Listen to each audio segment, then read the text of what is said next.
Hi, Laura here. Happy bridal shower day, Jill. It's a time. My first memory of meeting you, Jill, was at a family event when I had just started dating Mike, or Michael, as some of you may know. I think it was Thanksgiving, it might have been Christmas, and it was one of the first few times that I was going to meet a large chunk of the family. Hi everyone. I am Kelly, Jill's sister. Um, that's her nephew, Jay, Jonathan. Yeah, he's cute. Anyway, I met Jill July 4th, 1982. She ruined my 4th of July because apparently I don't think we went and saw fireworks that night, so I was a little pissed about that. But yeah, I've known her for quite a long time. I met Jill in the summer of 1991, and I believe it was our love for the New Kids on the Block that brought us together.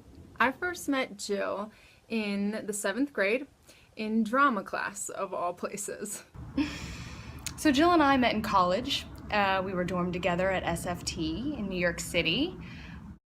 And I remember you just riding up to me, you gave me this big, huge hug, and you said, "I'm so excited to meet you. I've never met one of Mike's girlfriends before." You made that day much easier. So I hated drama. It terrified me. Every time I had to get on the stage, I just wanted to die. So you can imagine how much, awe I had for Jill's quick wit and the fearlessness she had when attacking any performance. And I remember always wanting to be her partner or be in her group or be on her team because she had that special thing that you knew if she was involved, it was going to be a hit. It was going to turn out great. And there was one time I remember where we were partners for something, and we had decided to rewrite the play Macbeth, but as a comedy. And so we were performing it for our class, and she comes in, she's entering the stage riding on a prop horse, like a pony on a stick sort of thing. And she dropped it, and without missing a beat, she just said, "They just don't make them like they used to." And everybody just started cracking up and laughing hysterically, and I feel like I just stood there like, how did she do that? I would have probably peed my pants right there on stage in front of all these people. And she just is always able to nail it. Just always so amazing.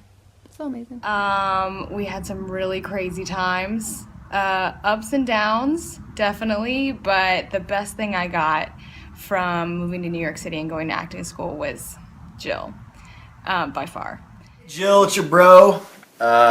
So I don't really remember meeting you because I was born, and then a couple of years later I was just like, "What's up?" And they told me your name was Jill, and I was like, "That's cool." And then we just kind of grew up together. So I don't really remember when we met, but I know that you're awesome, and that, every time you don't show up somewhere for a family event, everybody gets really mad and everybody's really bored. Here are some buzzwords and or phrases that make me think of my friendship with Jill. Pyromania, the Creek, Troll Dolls, Weiss Markets, Cookie Dough, Janet Jackson, The Bodyguard soundtrack, The Sounds of the 70s discography. Those are just a few of a lot of the cool things that we used to be into. Really good fun story. One of my favorite stories, you probably remember when we were in Italy and we're all sitting down for dinner, and you reached for a beer and you were pouring it into a glass, and Dad looks over and we're all sitting there with beers in our hands, and he looks at us and he's like, "Hey, what are you doing?" And we all we're taken aback. We're like, "Oh my God, Dad seems really mad. What's going on?" And he looks at you and he's like, "Don't you know how to pour a beer?" And you're 15 and I was 13. So it was really funny at the time. And so that was a really funny story. And I've got thousands of stories of funny stuff you've done, especially during the holidays and just craziness. And I saw Maria on some video earlier, and I remember you guys used to sit at the top of the stairs and moon us, me and my friends. That was always a good time. Yeah, I got a million of those stories. One of my fondest memories of Jill would be when we were little and we were growing up in the house in Lanham in Maryland. And we were going through our, I guess Freud would call it our anal stage. And we thought it would be funny to do things like we'd sit on the toilet together and we'd say, okay, you go pee and I'll go poop. And we just thought that was the funniest thing ever. We'd sit there on the toilet. We also thought it'd be funny to stick our heads into the toilet to get our hair wet. Yeah, hi Jay. I know, isn't it ridiculous? So that we would tell mom and dad that we took baths. We didn't. We just stuck our heads in the toilet. So equally clean. Funny memory I have with Jill was this one time she was going to help me drive cross country. I'd finished school. She flew out to Utah to help me drive my car back to Virginia. And so we hit the road. We'd been on the road for maybe 10 hours or so. We get to this small town in Colorado, and it turns into a snowstorm. And my car thinks this is a great time to break down. So it breaks down. We're on the side of the road. We call AAA. They say they're not going to come get us until we can tell them what mile marker we're at. So we get out of the car in the snow in our kind of road trip clothes, pajamas and flip-flops, and we're running through the snow, laughing hysterically, trying to find the closest mile marker. And the story just gets better when, we find it, they come get us, they tow us. We end up staying at this creepy motel next to an even creepier gas station. We would hear trucks and people coming in and out all night long. It was crazy. And we lived off gas station food and ice cream from the gas station for a couple days while my car was getting worked on. And it was just a funny, typical kind of memory with Jill. It doesn't matter how big the crises or if you're kind of in a worst case scenario situation, it still ends up being an adventure. It still ends up being so much fun, and it just ends up being a cherished memory. I went ahead and jotted a few memories down just off the top of my head. Let me go ahead and just pull that up real quick. I'm just gonna list them. Ambulance rides. We dodged roofies. Shaved heads. Blow up dolls. Shakespearean phone messages. Skydiving.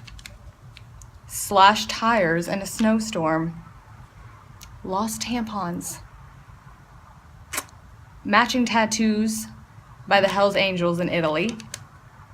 Mushroom schnapps in Scotland. Lava life.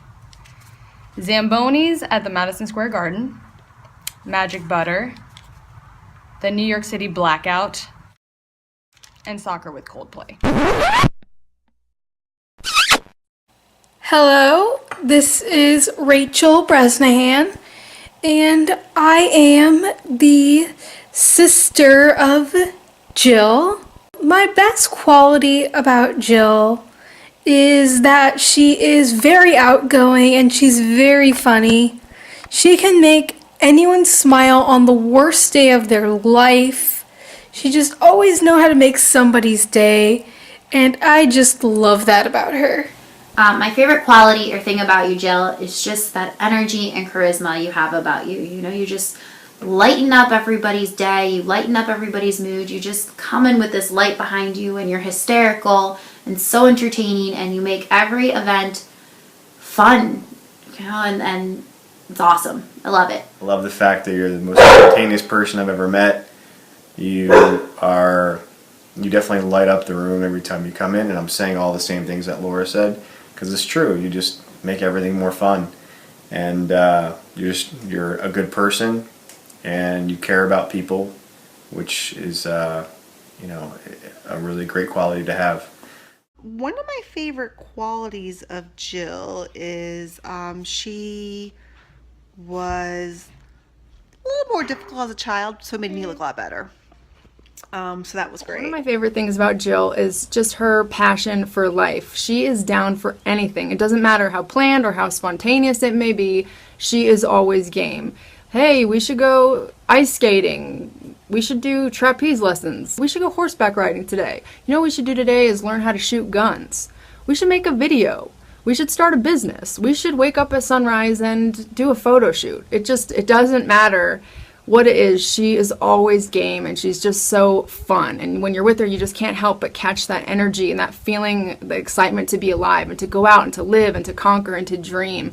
And I love those feelings that I always have when I'm able to hang out with Jill. A lot of people feel like they have a best friend, and I wish I knew that feeling. I just for the life of me, I don't know what that feels like, because I've never had a best friend. I've had a sister, and she is my only sister because other than her, I have two brothers. So she's definitely special in my eyes. I really admire you, Jill Bresnahan, because it's very hard for you to get mad at your friends. You're very understanding. You always take the time to stop and think about the situation before you just blow up, like I would. What I admire most about you, though, is your huge heart. You know, you've always been there for me. You're always willing to talk to anybody. You're always willing to go above and beyond for your friends and your family. You're just so sweet and caring and loving, and it's really something to be admired. Something I really admire about Jill is her ability to do anything. I just really believe she can do anything. I remember when she first was going to move up to New York almost 15 years ago, we'd been living together and I had gotten used to spending probably an unhealthy amount of time with her every single day, and I didn't want her to go. I felt like I was losing not just a sister, but like a part of my body, and I didn't like it. And I think I was also scared. My little brain couldn't compute how this was going to work. You know, she didn't have friends up there. She didn't have family up there. You know, how are you going to get a job? How are you, and it was something I knew I couldn't do. And so I couldn't understand how it was going to be done.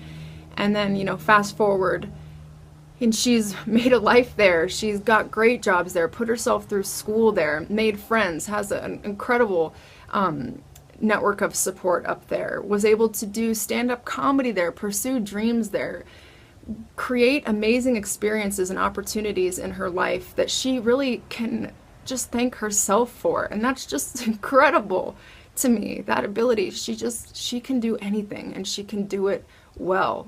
Oh, it's amazing. You're amazing. I think what I hope for Jill the most in the future and for forever is happiness, is finding herself, is making sure that she's there for me. And Bujo, stop eating your throw up! Making sure she's there for me and I'm there for her. And just to be true to herself and to love herself no matter what, because if she doesn't, I always will. And even though somebody's gonna have to give you away to Chad, you're still always gonna be mine, and I'm always gonna be yours. I love you. I can't wait for the big day. And I wish her a very happy time with her husband. And I really, really, really hope Jill the best.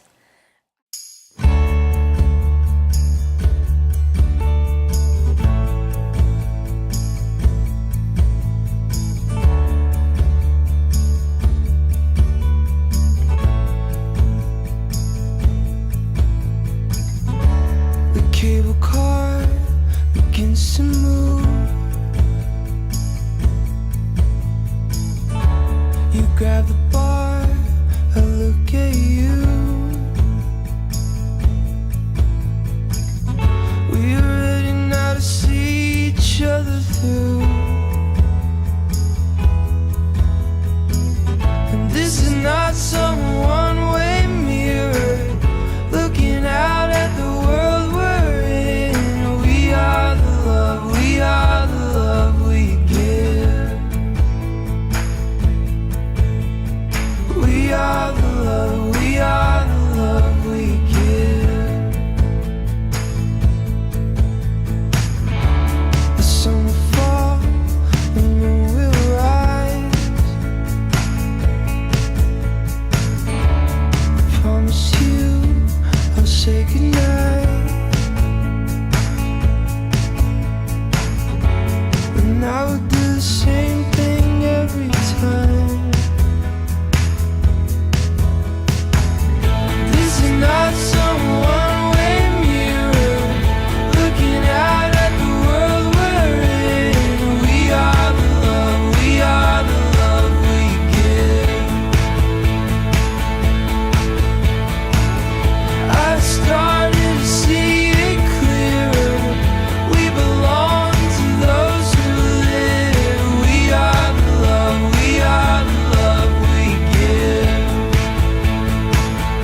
say I love you. I'm so happy and proud that you're my sister. I love you. Love you. I love you, Jill. I love you, Jill. I love you so much. I love you, Jill.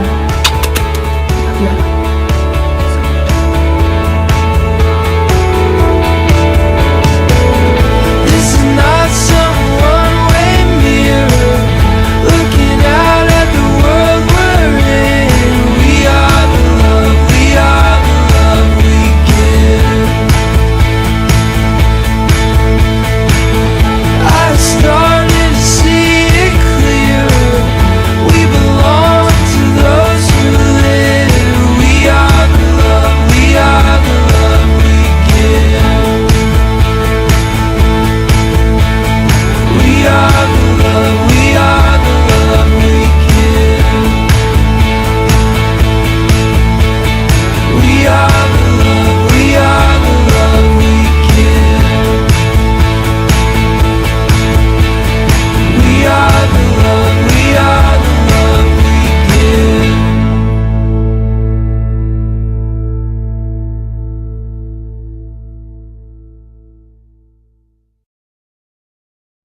And with that, I'd like to sing you a song. Thank you for being a friend. Na, na, na, na. Travel down the road and back again. Your heart is true. You're a pal and a confidant.